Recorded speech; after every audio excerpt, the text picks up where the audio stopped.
Okay, we are going to talk about my first year as a web dev. So here's the thing. So I don't consider I consider myself having more experience in coding than just my first year as a web dev, because prior to that I had experience doing code for a company where I put together with VB script, right? And I had to do that for some broken tool, but I had to learn it on the job, and it's this whole thing, right?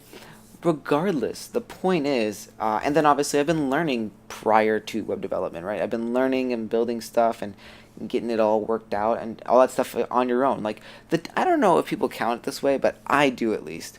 The work time that you spend learning this craft, that should count towards your experience, because you are working with and experiencing this stuff. Now, granted, in the early, you can kind of cut off a couple months. That doesn't really count as much because you're still like in the learning process. But the moment that you can start building things, yeah, you should start counting that 100%, even if you're not working at a job, because you do have the experience. You do have the work. You do have the working experience, right? Now, people will probably argue about the work experience being your employment experience in the field, and that's a little bit different. But there's definitely ways of realizing that you actually have more experience in the field than you might know. So if you're going into a job interview and you never worked for a company as a web developer, you should be able to come in and say, well, I do have X amount of months, or I do have a year of experience, right? And that was the case with me.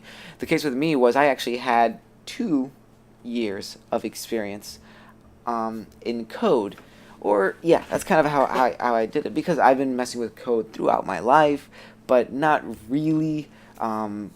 So once again, character animation background, motion graphics, did a little bit of JavaScript, a little bit of regular expressions, because you can do that inside of After Effects, and messing with my website, do some basic HTML, whatever.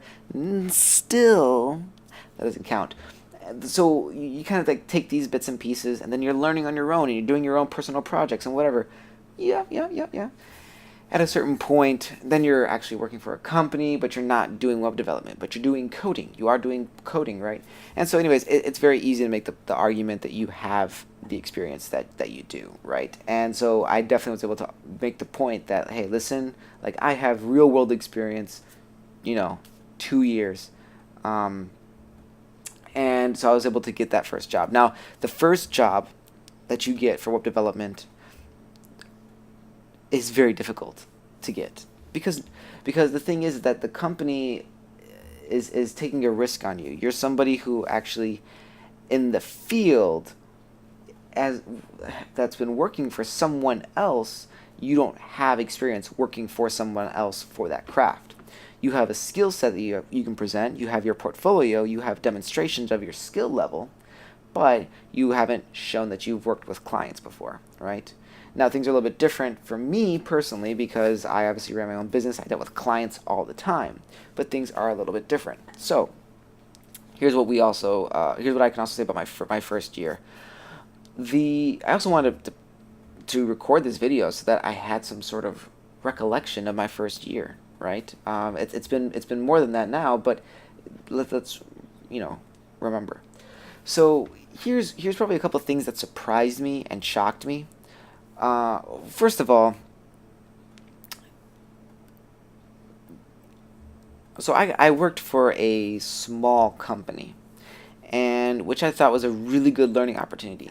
And here's the thing: when you learn on the job, it's not learning everything that you think was important. Sometimes it's just learning like the weird kinks and quirks and all that stuff that go into configuration, that go into setup, that go into just basic debugging, right? But sometimes it's more advanced debugging. It's like weird stuff where like the local server's doing this, but the live site's doing this, and you gotta set things up, and why aren't things deploying, and you gotta just how things might be set up, how some folder structure is set up. You can start to gather some of those intels, and it's a good learning experience for that, because you are also going to be learning some code, and you're going to learn some better structuring, better techniques for cleaner code. You do pick up some tidbits and fun facts along the way, which actually are really interesting. And that's kind of the benefit of when you're working with peers. You can kind of get all these extra pieces of information from people. Now, being a small company, I was able to only get a limited amount from the other developers. But in regards to this first year, what else happened? Well, as far as the work that I did, I got to showcase my skill set. I definitely did learn and become much more familiar with really how to move things around via CSS and HTML and doing that markup. I definitely learned some nicer techniques for applying certain logic to JavaScript, making it cleaner, and kind of thinking a little bit differently. And so those are the things that you want to have happen in your first year. Okay? What also will happen during your first year is, you're going to be getting some tasks that are not nearly as difficult, that really may not even require any web development at all. It might be things like, you're updating stuff, you're updating plugins, you're doing like some busy work that somebody else could do. And that just comes with the nature of being the new guy and being entry level, because they're afraid to give you too much responsibility. Okay, so I have a different video where I talk about making sure that you discuss with your employer, you know, getting an extra push for more difficult tasks with that. Now, your first year, what's going to end up happening, and probably what's most surprising, is you get to see a lot of different code from a lot of different developers throughout the years, because you'll have code that were committed by people that no longer work there. Because if the company's been around for a very long time, that doesn't necessarily mean that everybody who's worked on the code is still there. So you can't always ask for help on some of this stuff because that person's no longer there. So the nice thing is you get this practice with legacy code. And really, I think you learn the most with legacy code. You learn a lot with legacy code just because what ends up happening is you're learning the thought process of the person who was there. And more so, you're learning how the thing was built, and you're backtracking things. And when you're doing that backtracking things is you're kind of cataloging in the back of your mind what was done correct, what was done wrong. And not only that, but you kind of get a better sense for the overall structure, and which makes debugging a lot better when you get a general vibe and understanding of, oh yeah, this is how the sites have typically been built. Oh yeah, this is how they've typically built the structure. Here's their typical process. And you kind of understand how the web of everything is being stuck together. But really, like I said, probably one of the most interesting things that you'll end up learning is just some of these weird configurations, weird setups, right? When your computer isn't committing, when your computer isn't pushing, when your computer isn't deploying correctly, when your computer isn't pulling, when the information on the live side isn't getting updated, when there's local caching, when there's server caching, when there's just object caching, when there's all this stuff going on, and you're trying to figure out why things aren't working. In that environment, you have a lot more real-world experience about all these different situations that you're likely going to run into, but you may not have seen when you were in the learning process on your own, because your environment wasn't set up for that. You weren't working with very large servers that are handling a bunch of very large sites. So there's that. Also, let's see here. Your first year is just really the year that you're going to try and be learning. And what I would strongly suggest is don't think that because it's your first year that you are done learning. Do not think that because it is your first year you are done. Okay? When you come home or early in the morning like me, you still learn. Pick up new skill sets.